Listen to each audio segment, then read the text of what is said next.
नमस्कार, आप देख रहे हैं दैनिक चिंतक।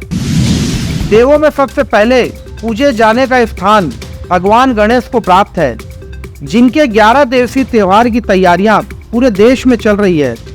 इसी क्रम में दुर्ग जिले का थनौद गांव, जो अपनी विशेष मूर्तियों के लिए पूरे भारतवर्ष में प्रसिद्ध है, जहां मूर्तियां लेने के लिए लोग छत्तीसगढ़ के साथ ही महाराष्ट्र, झारखंड, उड़ीसा, मध्य प्रदेश सहित दूर दूर से श्रद्धालु आते हैं और इस 11 दिवसीय आयोजन को खास बनाने के लिए यहाँ से मूर्तियाँ लेकर जाते हैं। कहा जाता है कि दुर्ग जिले का ग्राम थनौद, जहाँ हर घर में एक बच्चा मूर्तिकार होता है और इसे यहाँ के मूर्तिकार भगवान की विशेष कृपा भी मानते हैं। यहाँ की जीवनदायिनी श्रीनाथ नदी की मिट्टी को सबसे ज्यादा अपने लिए उपयोगी मानते हैं। मूर्तियाँ जो बनाते हैं मिट्टी को मिलाते हैं, जिसमें उनका मानना है कि यह मूर्तियाँ जीवन सी हो जाती है।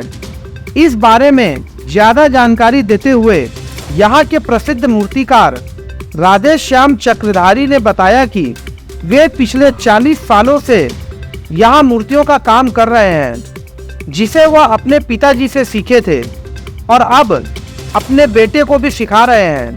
आइए मूर्तिकारों से बात करते हैं। मैं ऐसे मूर्ति का वैसा तो मतलब 6 साल का उम्र था जब मेरा सिर्फ जो खराब तो नहीं कहा जाए, मेरा माँ बाप ने जो मुझे पाला पोसा, उसके बाद फिर स्कूल में मेरे को एडमिशन कराया। लेकिन मैं 6 साल की उम्र में अपना जो बैग रहता था, बस्तर रहता था, थैला रहता था ना, उसमें मिट्टी का मतलब एक टुकड़ा लेके जाता था और उस मिट्टी से मतलब प्रयास करता था। जब मेरा वो गुरुजी नहीं रहते थे, सर नहीं रहते थे ना, तो कोई भी चीज़ मतलब पुस्तक खोल के मतलब वो चित्र रहता था, फोटो रहता था, है ना, उसको मैं कोशिश करता था बनाने का। तो मेरा जो कोशिश है, पहला कोशिश है, मैं जो हूँ बहुत गरीब परिवार से हूँ, मजदूर परिवार से हूँ। तो मेरे मम्मी पापा खेती किसानी करते थे और बाबूजी मतलब महाभारत और रामायण का ज्ञानी था। लेकिन मम्मी घर में नहीं रहती थी, वो खेत खार मतलब वो जाती थी, मतलब वो मेरे लिए केकड़ा पकड़ के लाया करती थी। तो उस केकड़ा से मुझे ऐसा लगा कि इधर अगर डंडा मारता तो इधर चलता, इधर डंडा मारता तो इधर चलता। तो मुझे एक ऐसा एहसास हुआ कि इसको मैं मोमेंट वाला मूर्ति बनाऊं करके, क्योंकि उस समय पूना, बॉम्बे और कलकत्ता से मोमेंट वाले मूर्ति मतलब लाते थे, बड़े बड़े समिति वाले।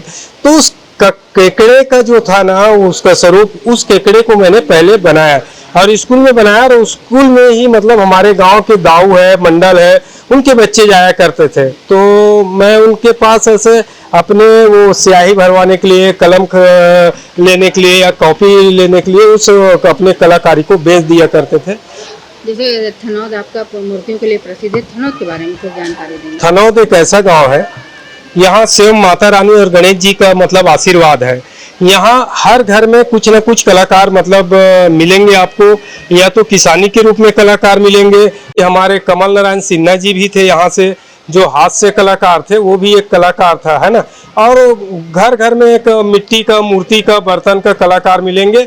ये सब माता रानी और बप्पा जी का वरदान है थनौद में। और थनौद की मिट्टी में जो है, शिवनाथ नदी के किनारे जो वहाँ मतलब हमें 4 प्रकार का जो मिट्टी मिलता है, वो बहुत ही बड़ा मतलब हमारे लिए पुण्यदायक है और हमारे लिए बहुत ही परिश्रम उसमें करके वो उसमें हम मूर्ति बना के पूरे छत्तीसगढ़ और भारत और देश और विदेश में पूजा करवा रहे हैं। अभी जो बड़ी बड़ी मूर्तियों को बनाने को लेकर के बैन हट चुका है, कोरोना के टाइम में सब बंद कर दिया गया, तो अभी मार्केट की स्थिति अगर हम बात करें तो कैसा लगता है आपको? कोरोना काल में हम लोग बहुत ही मतलब ये मूर्ति से घाटा खाया है। और पहले का तैयारी था हमारा, जैसे कि वो कोरोना आने से पहले हम मूर्ति बना के रख देते थे साल भर पहले, लेकिन वो मूर्ति में बहुत मार खाया, चपेट में आया और वो टूट गए, गल गए, खराब हो गए। लेकिन 2-3 साल से हम लोग कोरोना के नाम से बहुत परेशान थे और हमारे मूर्तिकार लोग ब्याज में भी पैसा लेकर मतलब ब्याज का पैसा आज भी पटा रहा है।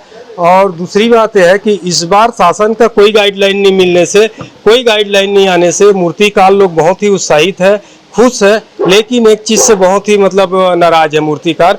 हमारा जितना भी सामान था वो 3 गुना महंगाई बढ़ चुका है। तो महंगाई के मार से हम बहुत परेशान हैं और इससे मंडल वाले और तो बिठाने वाले भी बहुत परेशान हैं, क्योंकि बेरोजगारी इतना बढ़ चुका है कि हम किसी के घर में अगर चंदा मांगने जाए तो चंदा वंदा नहीं मिलता है। नहीं तो अभी अपने परिवार की हम बात कर रहे हैं, तो ये जो आपका मैंने कलाकारी कहेंगे, क्या कहेंगे इसको, मैं- आगे बढ़ना चाहिए कि नहीं बढ़ना चाहिए? ठीक बात है। और मैं चौथा पीढ़ी हूँ, पांचवा पीढ़ी मेरे लड़का है, और मेरे लड़का ने, हमारे परिवार में ऐसा हुआ है कि बढ़ते ही गए बढ़ते ही गए बढ़ते ही गए। मेरा लड़का मेरे से भी बड़ा कलाकार बन गया है। जैसे मैं अपने पापा जी से बड़ा कलाकार बना, मेरा पापा जी में अपने मेरे दादाजी से बड़ा कलाकार बना।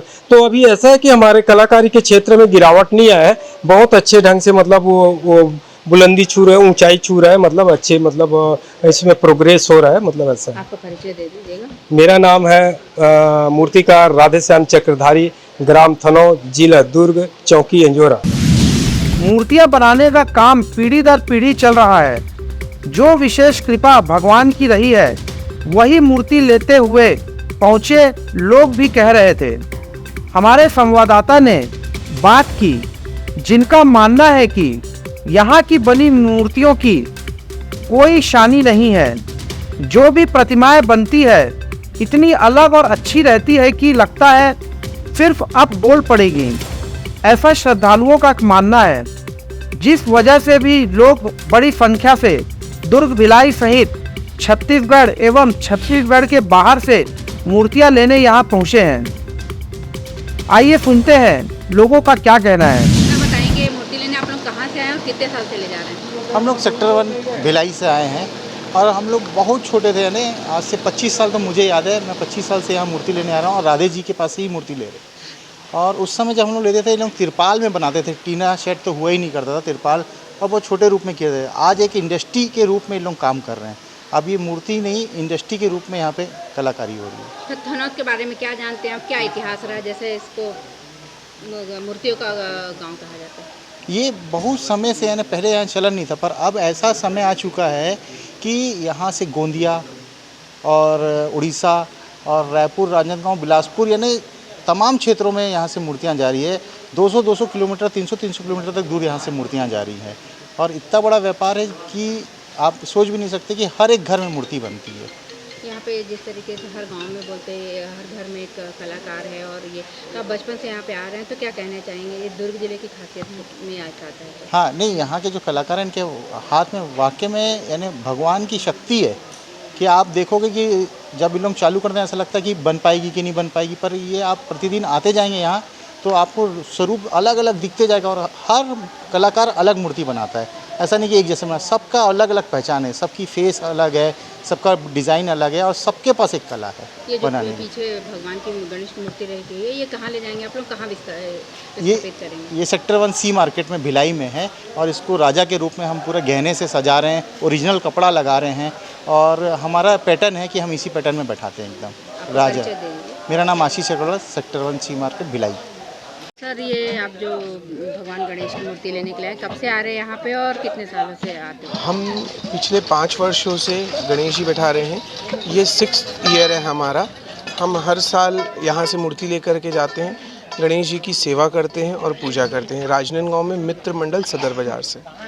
सर, ये जो मूर्तियाँ आप ले जा रहे हैं, थनौत के बारे में आप क्या कहना चाहेंगे, जो कि यहाँ की मूर्तियाँ इतनी फेमस है? थनौत में मुझे ऐसा लगता है कि छत्तीसगढ़ के जो सबसे अच्छे कारीगर हैं, उनके हाथ में बोल सकते हैं अपन की जादू जैसा है।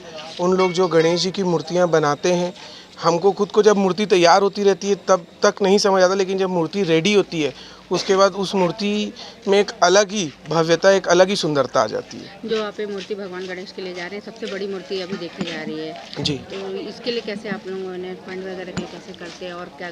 हमारे मंडल के जितने सदस्य हैं और कुछ हमारे राजनांदगांव के समाज सेवी भी हैं जो हमारी मदद करते हैं, और उस चीज़ को हम लोग आगे बढ़ाते चल रहे हैं। और हम मतलब सिर्फ और सिर्फ कोविड के 2 साल को छोड़ करके हम हर साल 18 फीट 20 फीट की ही मूर्तियाँ विराजमान करते हैं हमारे मंडल ये में। जो मूर्ति ले जा रहे हैं, मिट्टी की बनी हुई है कि प्लास्टर ऑफ पेरिस? मिट्टी की बनी हुई मूर्ति है। आपका परिचय दे दीजिए। जवाहर बैत, मित्र मंडल, सदर बाजार, राजनांदगांव। धन्यवाद। आप देख रहे हैं दैनिक चिंतक। आगे की खबरों के लिए जुड़े रहे हमारे साथ। हमारे चैनल को लाइक, सब्सक्राइब और शेयर करना ना भूलें।